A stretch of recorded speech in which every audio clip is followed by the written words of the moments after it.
नमस्कार, मैं प्रियंक मिश्रा, जिला दंडाधिकारी जिला कटनी। सभी कटनी वासियों को इस संबंध में आगाह करना चाहता हूं कि जिले में कोविड का संक्रमण बहुत तेजी से फैल रहा है और इस चेन को तोड़ने के लिए सभी जिले वासियों को जिले में लगा हुआ जनता कर्फ्यू में अपना अपना योगदान देना पड़ेगा। ग्रामीण क्षेत्रों में प्रत्येक ग्राम पंचायत में हर घर के बाहर, हर वार्ड के बाहर, हर गांव के बाहर हमें कोविड लक्ष्मण रेखा खींचनी पड़ेगी और सभी को यह तय करना पड़ेगा कि कोई भी गांव से बाहर ना निकले। अगले 10 दिवस हम लोगों के लिए बड़े महत्वपूर्ण हैं। पूरी तरीके से हमें पाबंद रहना है और किसी को भी घर से बाहर निकलने नहीं देना है। केवल उन लोगों को जिन लोगों का स्वास्थ्य नहीं ठीक है, टीकाकरण के लिए जाना है या अति आवश्यक कार्य है, उसमें भी एक दूसरे को रोके टोके 10 दिन घरों में रहें। बहुत विकट समस्या आने से हमें अपने जिले को बचाना है। नगरीय क्षेत्रों में भी, वार्ड में, मोहल्लों में हमें यह तय करना पड़ेगा कि केवल ऐसे लोग जिनको टीका लग चुका है, जिनकी इम्यूनिटी बन चुकी है या जो कोरोना से स्वस्थ होकर ठीक हो चुके हैं, जिनकी शरीर अब फिर से जिनको कोरोना नहीं हो सकता है, उनको हम सब्जी लेने बाहर भेजें। वो भी घर के बाहर भेजें, बाजार में ना भेजें। हाथ ठेले के माध्यम से गली गली सब्जी हमें व्यवस्था नगर निगम के द्वारा की जा रही है और उसी का उपयोग करें। किसी भी स्थिति में अपने घर से बाहर निकलते समय ये सोचें कि आपके द्वारा ये जो कार्य किया जा रहा है, क्या वो आपके परिवार के हित में है, क्या आपके आस पड़ोस के हित में है, क्या आपके स्वयं के हित में है। ये बहुत कठिन समय है और कोई भी कर्फ्यू तब तक लागू नहीं किया जा सकता जब तक कि उसमें जनता का पूर्ण सहयोग न हो। इसके अतिरिक्त जिले में कल से बहुत कड़ाई से जनता कर्फ्यू का पालन किया जाएगा। हमने धारा 144 का जो आदेश लगाया है उसमें हम संशोधन कर रहे हैं और बहुत सी छूट जो हमने पूर्व में दी थी उसको हम समाप्त कर रहे हैं। मैं समझता हूं कि इन छूटों को समाप्त करने से हमारे जीवन में कुछ कठिनाई आएगी, लेकिन वो हमारे स्वास्थ्य से ज्यादा महत्वपूर्ण नहीं है। इसलिए आप सभी लोग सहयोग करें, अन्यथा कल से प्रशासन और पुलिस मिलकर कड़े कदम उठाएगी और ऐसे लोगों के विरुद्ध कड़ी कार्रवाई करेगी जो लोग बिना बात के अति आवश्यक कार्य ना होने पर भी घरों से बाहर निकल रहे हैं।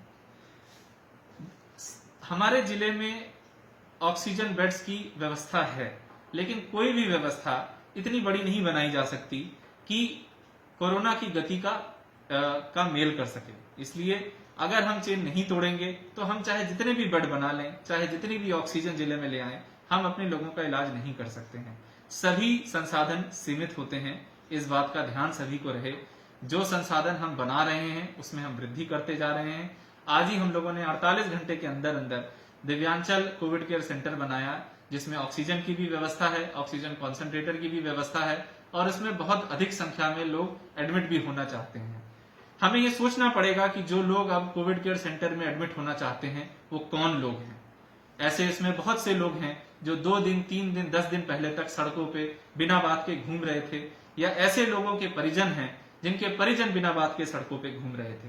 आपके पास 2 विकल्प हैं, या तो अपने घरों में 10 दिन तक रहिए या उसके दौरान ऑक्सीजन की सप्लाई के लिए, ऑक्सीजन के सिलेंडर के लिए, ऑक्सीजन की बेड के लिए दर दर भटके। मैं यह जानकर आपको ये बता रहा हूं कि संसाधन हम लगातार बढ़ा रहे हैं। हर दिन हम ऑक्सीजन सिलेंडरों में वृद्धि कर रहे हैं, हर दिन हम बेडों में वृद्धि कर रहे हैं, लेकिन अगर हम संक्रमण की चेन को नहीं तोड़ेंगे तो हमारे ये बेड 2 दिन में, 10 दिन में भर जाएंगे।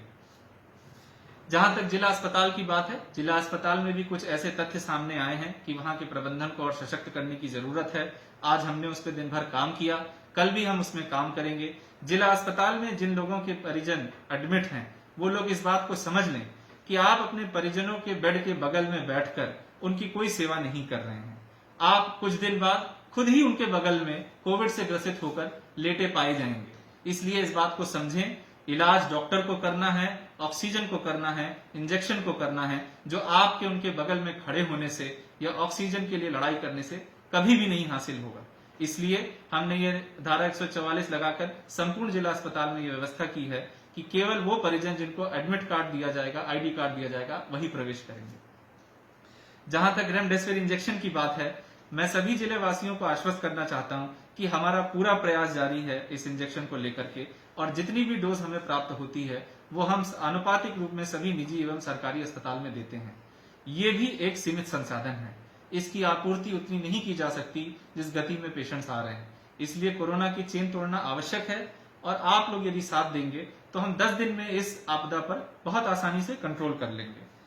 ऐसे भी बहुत से कोविड पॉजिटिव पेशेंट्स हैं जो जानते हैं कि वो पॉजिटिव हैं, लेकिन वो और उनके परिवारजन बिल्कुल भी इस बात का ध्यान नहीं रख रहे हैं कि उन्हें घरों में बंद रहना है, उन्हें घरों से बाहर नहीं निकलना है।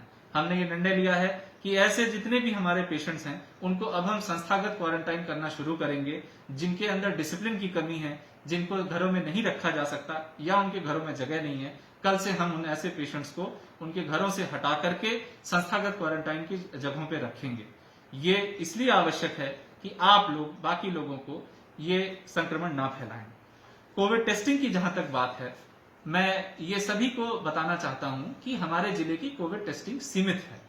कोई भी जिले की कोविड टेस्टिंग उतनी ही निर्धारित है जितनी शासन से की गई है। ऐसे पेशेंट्स जिनके घर में लोग पॉजिटिव निकले हैं बट उनको कोई सिम्टम नहीं है, वो कृपया करके घरों में रहें, अपने स्वास्थ्य पे नजर रखें, अपने परिवारजन के स्वास्थ्य में नजर रहें, आइसोलेट रहें। तत्काल कोविड की टेस्टिंग कराने से बचें, क्योंकि आप जब लाइन में लग रहे हैं तो आप अपने को और एक्सपोज कर रहे हैं। बशर्ते इसके अच्छा ये होगा कि यदि आपको किसी प्रकार के सिम्टम नहीं है तो आप अपने घरों में रहें और कंट्रोल रूम आपको कॉल करेगा। यदि आपको लगता है कि आपको किसी प्रकार के सिम्टम आ रहे हैं तो हम तत्काल आपको ऑनलाइन टोकन जारी करके आपका इलाज कराएंगे। हमारे लिए बहुत जरूरी है कि हम ऐसे लोगों की टेस्टिंग पहले कराएं जिनको स्वास्थ्य की ज्यादा गंभीर संभावनाएं हो सकती हैं।